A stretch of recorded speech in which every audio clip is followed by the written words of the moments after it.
Welcome to Huddle Up with Matias Bueno. Today's guest from the heart of Southern Ontario in the Greater Toronto area. We got Dhanung Bulsara, who wears many hats. He's an in-game host with the Raptors 905. He's literally wearing a hat right now as well. It goes along with the pun. Does stuff for Blog TO, is a digital host for them, as well does a little bit of videography and hosts the Raptors 905 podcast.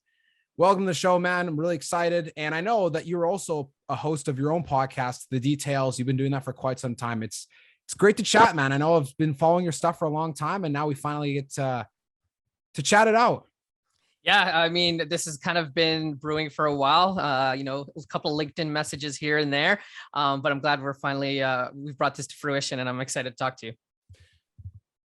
I got to start first with your podcast. I know that you, as well as former guest Savannah Hamilton, have worked closely together with the 905, and you've kind of been working all over the place. Traditionally, people in sports media like working under one job and breathing with a little more stability, but that doesn't always necessarily come in the first few years. So I want to know, why is it you started your podcast, and what was the goal from when you initially started it? Yeah, so I started my podcast. So when I started my podcast, I hadn't really attained sort of my dream job of being a digital host and in-game host, hosting in general. I had a videography company. I continue to have that videography company.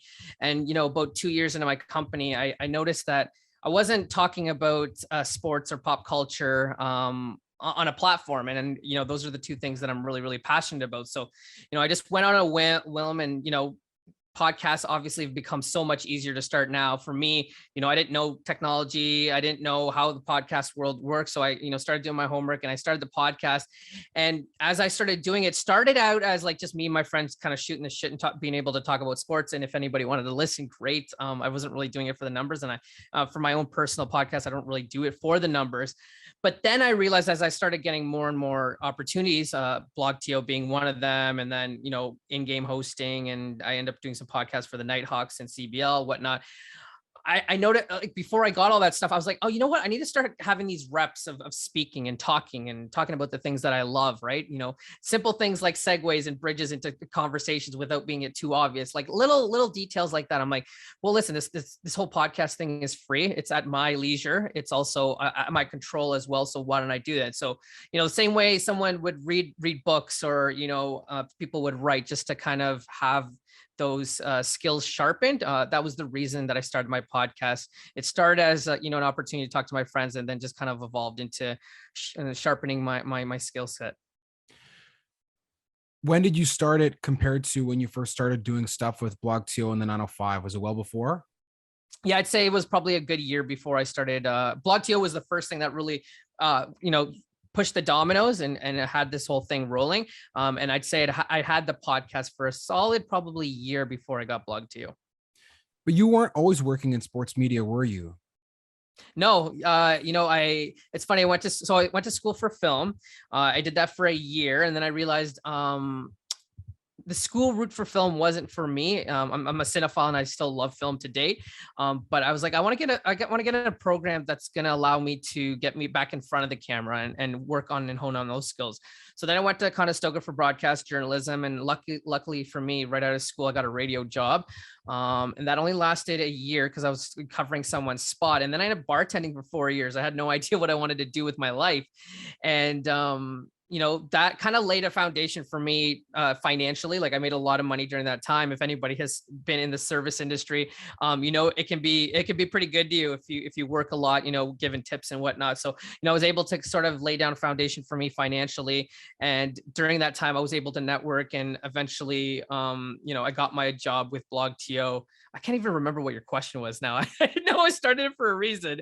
What was the question? Asking about saying you weren't always in sports media, and how you get. Yeah. So I said, sorry. So the bartending, right? So I did the bartending, and I'm like, I don't know what I'm going to do. Like, am I going to get I love social media. So I was like, oh, am I going to eventually do marketing or social media for Buffalo Wild Wings? Because it's sports, food, beverage, all that sort of stuff. I was like, that's kind of my vibe. And I really enjoyed the environment.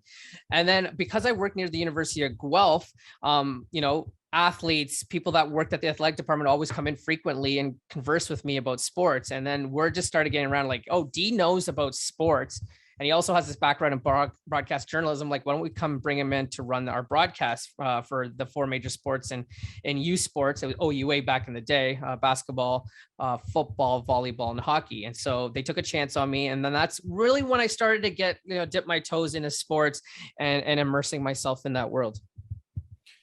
One of the difficult things about getting into the industry is the fact that there's not as many jobs as there are people that want to get into it. So how did you assess risk before going into this, and how do you manage it today? Yeah. So, I done really well with the broadcast. In our first year, we won webcast of the year. And that was huge for me because we beat out a school like Ryerson, now known as TMU. And they're kind of the juggernaut of the sports broadcast world, right? They've been absolutely killing it. So it was great for us to win that award in the first year. And then my role kind of evolved into videography based on my experience going to film school and, being passionate about film and videography and whatnot. And so, I brought somebody along with me to help me, and he just finished over at Brock and helped me with the video content. And it got to a point where so many people were asking him and Alex, if we want to do videography work for them. And it wasn't just sports. It was like, so fitness kind of falls under that umbrella as well, but food, beverage, real estate, all that sort of stuff. And so we looked to one another and we said, hey, like, we should probably start our own videography company. I love what I'm doing at the university, but I don't feel like, I'm not going to get to where I want to if I keep, under this umbrella. And so we started on a videography company, and it was a chance. And I mean, it never works out this way, but we like absolutely crushed it in that first year. And so I got really, really lucky, and it was really worth the risk. And, like Fred would say, you kind of bet on yourself. And that's kind of what I did with this company that we started. What is your ultimate goal within the jobs that you're working and where you want to get to? Because you mentioned being with university wasn't going to get you to where you wanted to go. So where exactly is that? That's a great question, right? Like you said, I wear a lot of different hats right now. When I started the videography company, I was like, hey, like, I need to get back in front of a camera and fulfill what I really want to do. And that's when I, shot my shot with Blog TO. I always say, it doesn't just, the term doesn't just apply to someone that you're going after, but it also can apply in the real world with jobs and whatnot. And I reached out to them and I said, hey, you have 3 female hosts, you have no male hosts. You want to take a chance on me? They loved that initiative. And so they did take that chance on me. And 4 years later, I'm still with Blog TO. And then Blog TO, obviously, it was, like I said, it was a domino effect, right? It led to the 905 opportunity, left a lot of other in-game host opportunities. 905 comes from that CEBL work I do for the Canadian Elite Professional Basketball League that's going on right now as well. But it's weird because I've tapped into so many different things, right? Like in-game hosting, podcasting, digital hosting. There's so many different things I like. And I think I am getting at sort of an age where I kind of want more stability, and I want, like, I'm going to work for one job and then just have a bunch of other little small things. I think ultimately right now, and I feel like it could change because it has changed. I think I want my own show. Much in the vein of an Ellen. I know she's canceled now, so I got to be careful to draw comparisons. But I like to sit down with athletes, celebrities, and talk about the more lighthearted stuff, right? Like things that they love, things that they do for fun. Just the more fun stuff. I'm not here to grill people about why they got in some sort of scandal or whatever. Like, I really don't care about that stuff. I'm like a half glass full guy, and just with my charisma and my enthusiasm, I'm just always looking for the upbeat stuff. And so you can talk about things like all the great paraphernalia you have in the background there with the Raptors jersey, Kyle Lowry, Toy Story 3. Exactly. I love to know where'd you get that Toy Story 3 I'm not sure if that's like a poster or like part of a sticker. And yeah, it's like, I don't even know how to describe it. It's a cardboard cutout. So I think it was a part of, like, when you walk in the theater and there's like this massive display set up. I think it was a part of that. I used to work in a movie theater back in the day. I think I put in like 4 or 6 years in a Cineplex when I was in high school. And we'd always take stuff if we had the opportunity. I say take stuff, borrowed it. Movie, like I've got probably I've got to have like 50 plus movie posters in my closet, just collecting old movies and stuff like that. So that specifically, somebody took it for my birthday, because they're like, there's only one person in the world that would use this and hang it up. And of course it's Buzz Lightyear. And ironically enough, I just saw the Lightyear movie yesterday. So full circle, you bringing that up. Would you say Toy Story 3 is the best movie of the series or no? Yes. You know what's funny? I was listening to a podcast, and a lot of people have Toy Story 2, and like of all of them, it's like the least memorable to me. So I feel like I have to go back and rewatch it. But Toy Story 3 is my favorite because at the very end, spoiler alert, if you're listening, maybe like skip ahead 20 seconds. But you know the part where they're at the garbage dump and they're about to go in that fire pit? I actually thought they were gonna die. I got emotional, and I don't rarely feel emotional in movies, let alone a Pixar movie. So that movie scared the crap out of me. And I'm glad they didn't burn to abyss. It's crazy to think that Toy Story 3 came out 12 years ago already. Don't say that. Don't say that. I don't need the numbers. I don't need a fact check here. It has been a long time. It has definitely been a long time. It felt like I think more time has passed from when Toy Story 3 came out than the time from when the original, or actually, it would be probably the same because Toy Story 1 came out in 95, number 2 came out in 98 or 99. So I think more time has passed, or the same amount of years have passed since 3 came out than the difference between 2 and 3. Yeah, because I know between 3 and 4 coming out, because everyone seems to forget that there is a 4. There was a lot of time, and they're like, oh, they're revisiting it, a decade later, and you're like, oh my god, I remember just yesterday when I went to the movies and saw the first one in theaters in the 90s. Oh my god, I mean, I don't even think I was born then. I saw 2 in the theaters, but I was still like 2 or 3 years old, so not really many memories. My age out there. So with hosting with the 905, what's your favorite part about your job? And what do you think is the most challenging part of being a host for a G League team? Yeah. I'll start with the most challenging stuff. I think it's because I have so many different roles, right? Digital host, podcasting, all that sort of stuff. It's changing my approach. It's changing, my cadence and how I deliver, right? I always forget when I'm sideline reporting, I can't be as, chipper as I am when I'm at a 905 game. And so it's like finding that balance, and that first year, memorizing scripts and stuff like that became something where I really had to become used to it because I'm really good at ad-libbing. And so I'm able to incorporate that with my scripting, but that was something that was challenging for me at first. And obviously doing it in a pandemic and wearing a mask and all that sort of stuff in my first season wasn't like the best and not the most fun. So there was definitely some challenges with that. We started the season in mid-November, and then we got locked down in December, and we were just catching momentum, and we were finally getting, me and my co-host Selena, we were just getting familiar with one another. We were really reading each other's beats and whatnot, and then a pandemic happened, and we were about to reach the bulk of our schedule in December and January, and that was all ripped away from us, and we came back in like March, and it was just like having to jump back on the bike again and relearn all that sort of stuff. So that was tough, and not being able to doing it with a 45%, 55% capacity wasn't fun as well. Like, you want a full crowd in there because you want to use that opportunity to bounce off of them. But then that kind of segues into, the best part of my job, and thing I love the most is just the interaction. I am a bit biased, but 905 games are, I want to say, better than Raptor games, but the environment is definitely more contagious because you're it's almost like sardines in a can, right? You feel closer to the fans, and you really feel them interacting with you and engaging with you based off what you said. Obviously having a good team also helped, right? We finished first in the East. Unfortunately, got put out in the semis, I believe it was. So that was tough, but having a good team, it's easy to engage with the crowd when your team is winning. But that was definitely, it doesn't really, I'm not sure if it really answers your question, but just that energy in the building is the fun thing. Like, you go into work and you're going to have a good time. And I also shout out to the crew.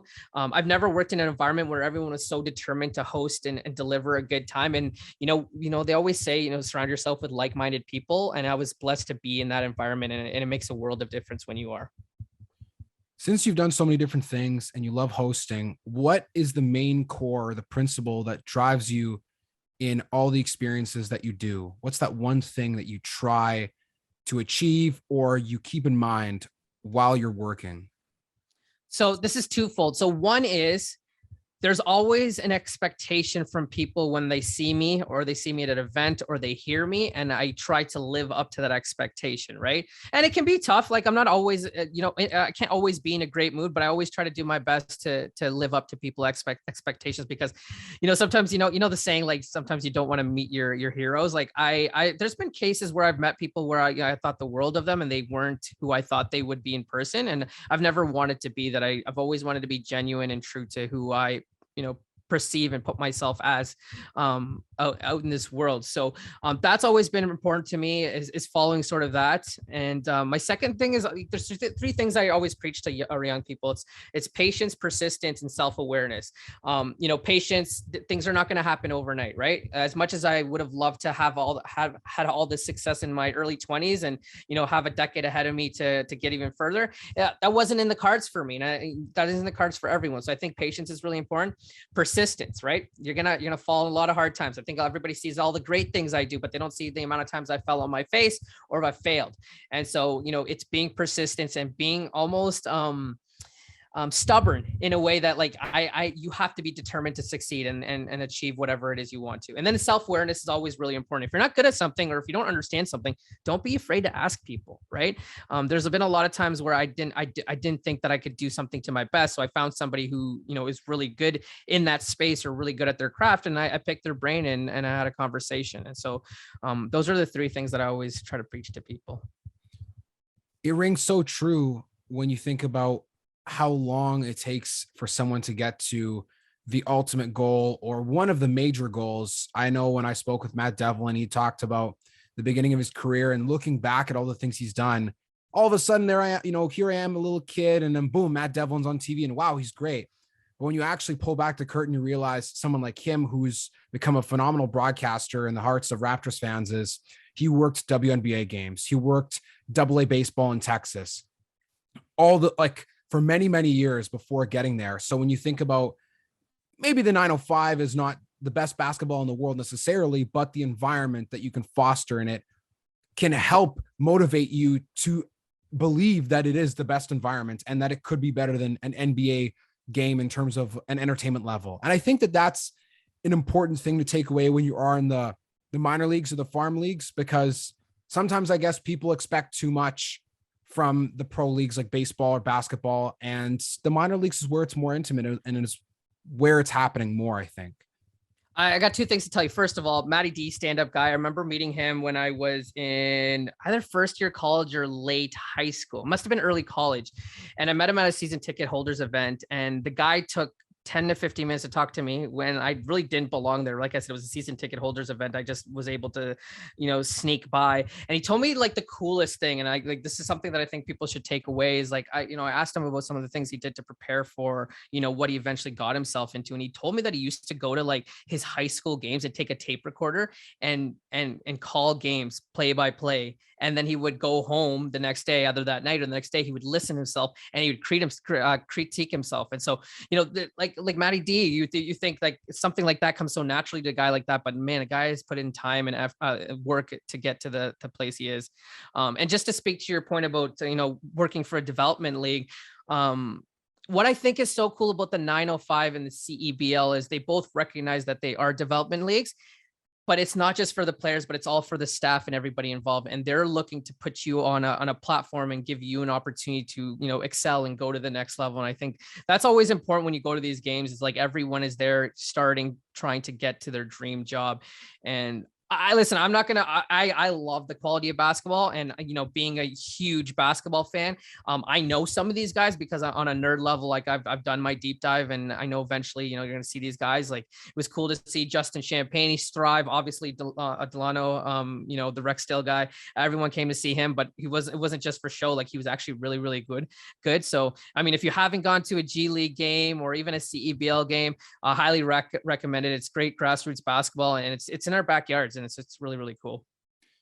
There was a big buzz of J. Cole coming to the CEBL to play for the Scarborough Shooting Stars. And I think that everyone overnight seemed to become a fan of the CEBL. And while it's a great, I guess, publicity move, I think the purpose that people should see in something like that is not that it's going to become the celebrity league. It's a place where there's a lot of talented athletes that deserve more spotlight than they're currently getting. Not that they're not getting any, but that the NBA isn't the only good professional basketball league in Canada and or the world. Yeah, I was wondering if we'd get this question because everybody likes to talk about J. Cole, but there's two things about this, right? Okay, so the development league players don't finish out the whole season to begin with. A lot of guys will leave for summer league. Some guys will, like currently guys are leaving for workouts. AJ Lawson for the Guelph Nighthawks just recently left to go try out for the Dallas Mavericks. This happens, and summer league is just around the corner. So we're going to lose a lot of our great best players in the league to the summer league for G League in the NBA. And the same goes for J. Cole. If you were smart enough to look at his concert dates, you knew that he wasn't going to play out the whole season. J. Cole is very, very passionate about basketball, and it sounds so cliche, but the guy was literally the first one in the gym throwing up shots. Like, he took it very, very seriously. I think a lot of people are under the impression that he pulled up to the game in his own, whip, whether it was a Maserati or whatever. No, he took the team bus. He was fully committed to the experience, and he treated it as such. And so, while people want to throw slander on the fact that, he only played 6 games and then called it quits, he embraced the experience, and he took it very, very seriously, and had great things to say about the league and, how it was conducted. And it helped us get some relationships that probably wouldn't happen before. We have a relationship with Bleacher Report now because of that experience. Obviously a lot of sponsors jumping in as well. So it was great for the league, and I wouldn't be surprised if J. Cole tried to make it work so he could come back in the future. 100%. And I think that is the thing that people are missing, is that it is a development league and people don't stay there the whole season. And that's the point of the CEBL. It is to develop. It's not the highest level of basketball in Canada compared to the Raptors, that is, but it's a place where youth sports guys, people that are trying to get a look to go to the G League, it can happen. And we see it with someone like, Xavier Moon, who gets a chance to go up, play for the Clippers affiliate in the G League, and then go up to play on 2 or 3 10-day contracts. And that's the kind of exposure that the league needs to show that it is a viable means for players to make it to the NBA. And then it's not just, well, if you didn't play NCAA Division I Tier 1, you're screwed. Mm-hmm.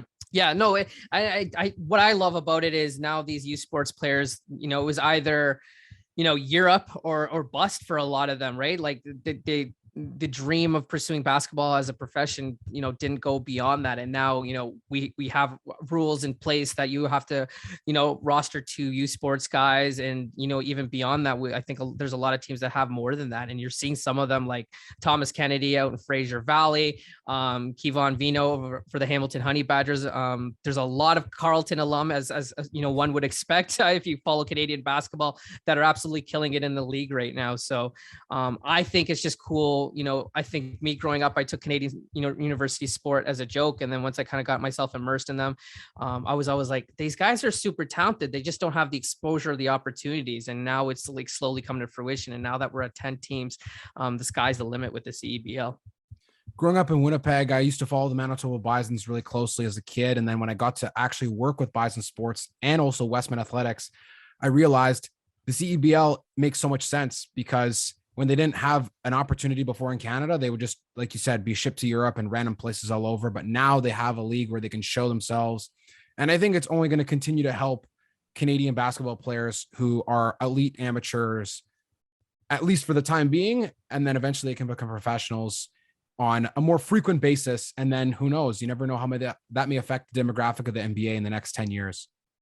Yeah, and I'm sure somebody will listen to this podcast and say, okay, well, Xavier Moon is an American. Well, Lindell Wigington, joined the Milwaukee Bucks and was a part of their championship run.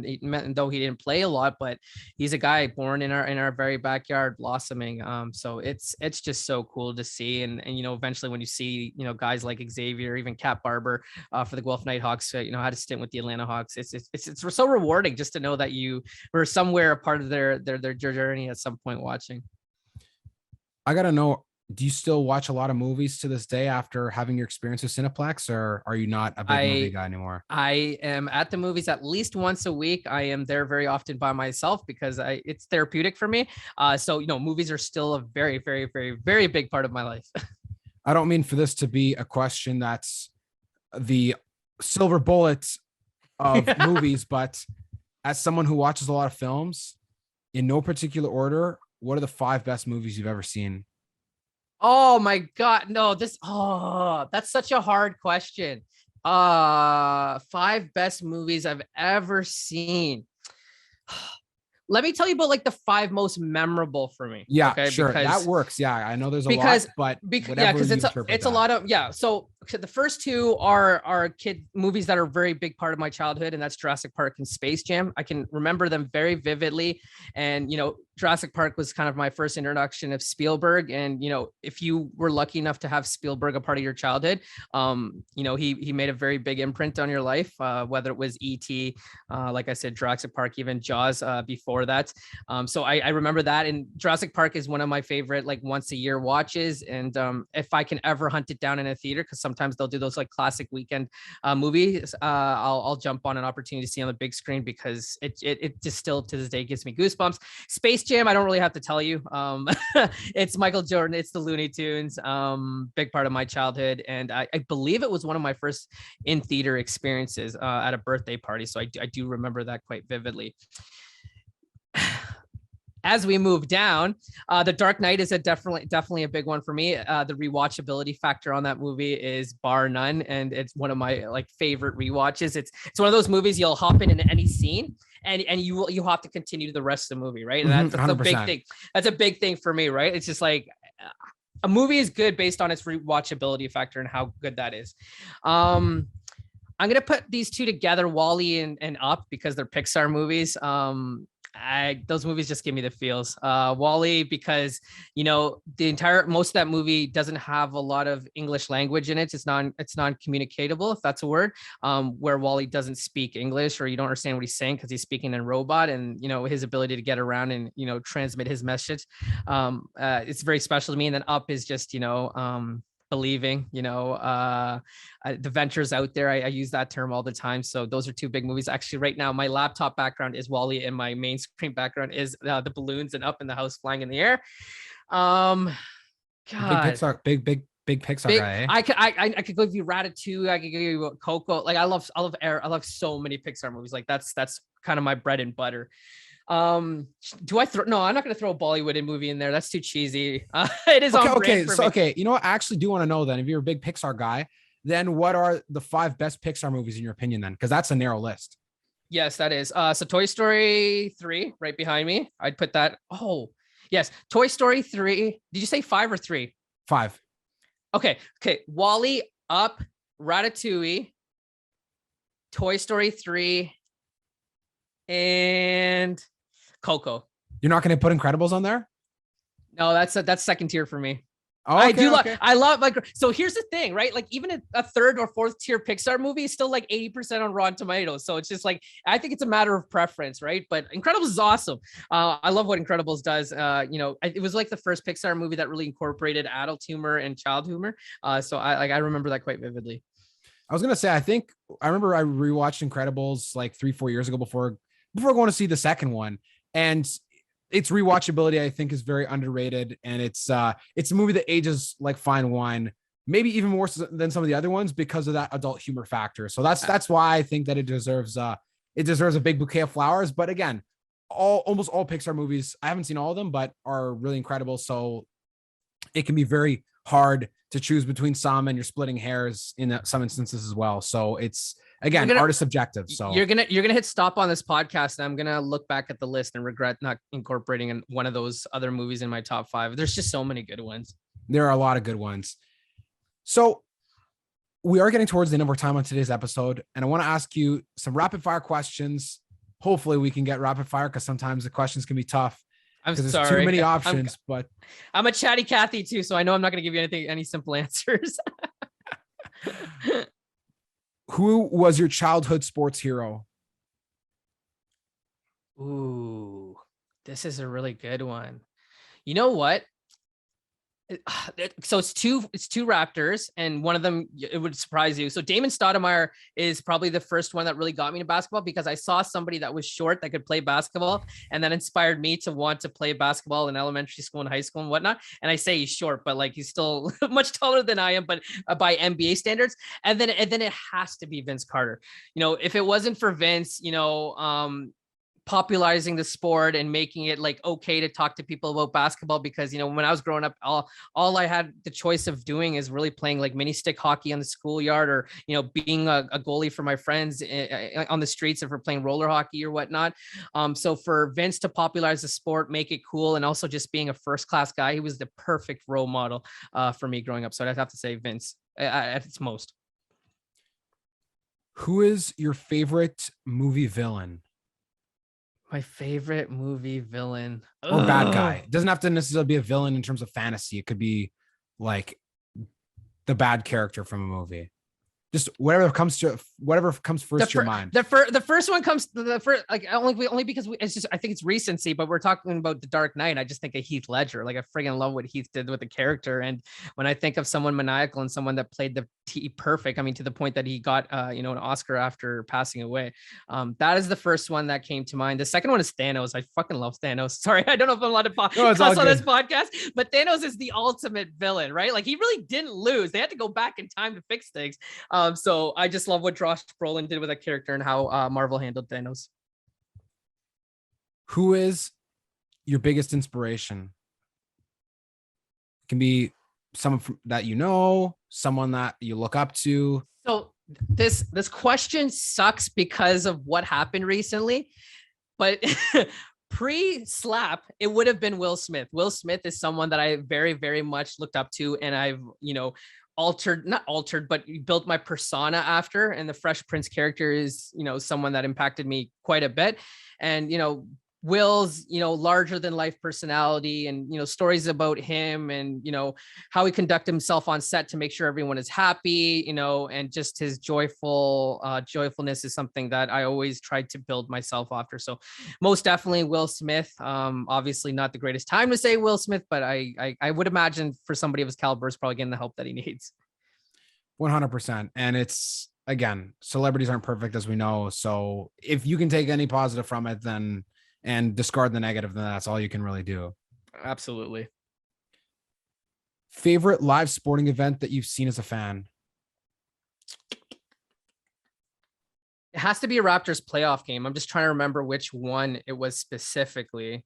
I went to one of those Bucks games in the 2019. No, you know what? I'm going to be selfish here. So I got to host Jurassic Park this past season for the playoff run. And I know it's not live. I'm not in the building, but I grew up going to Jurassic Park as a kid. I went even before it was called Jurassic Park. They used to call it Party in the Square. And so when I got to host it and be on the other side, it is absolutely electric. It's like anything you say, that crowd is going to react to it. And it was just a full circle moment for me. And so just to be a part of that during a playoff run, I'd say that was my best. And that is a selfish answer because I know you're looking for some like me actually watching a sporting event. But I've been to a couple of playoff games, Raptor playoff games, and the ones that the outcome was a winning game was always a memorable one for me. But I have to say Jurassic Park just because I got to be a part of it. And it was a lot of fun. Final question: in your opinion, which movie do you think is, in terms of your opinion combined with general audience, which movie do you believe is better? Shawshank Redemption or either of The Godfather Part 1 or 2? Oh, bro, you're trying to get me canceled here. What's going on? You're making me pick. It's like picking my favorite Olsen twin. Oh, wow. The shitty thing is I've been to oh my God. Why am I Alcatraz? I've been to the island, so I've seen it firsthand. So it's pretty nuts to think, stories like that existed and whatnot. But I gotta say The Godfather, the OG one, the first of its kind, really. And, it's still revered to this day. It's still referred to when you're talking about movie building and, some of the perfect movies that have ever come out of the cinematic world. So I got to go with the OGs, Marlon Brando and Al Pacino. Well, there are no incorrect answers, just subjective opinions. So I appreciate you offering your perspective and movie insight because it always, I think, cultivates good conversation around what we should consume if we have not seen X movie or Y movie, because some people have met I've never seen Shawshank. And even for myself, I haven't seen The Godfathers yet. So it's something that always piques my interest. I'm glad you said subjective because, people will come to me and be like, "Oh, I hated that movie," or, "That movie's the worst in the world." And I'm not one to criticize what people think about movies because it's all, like you said, subjective. You have different tastes. And I think that's the beauty of movies is like certain things speak to you and certain things are appealing to you, and all the power to you. So I respect your opinion.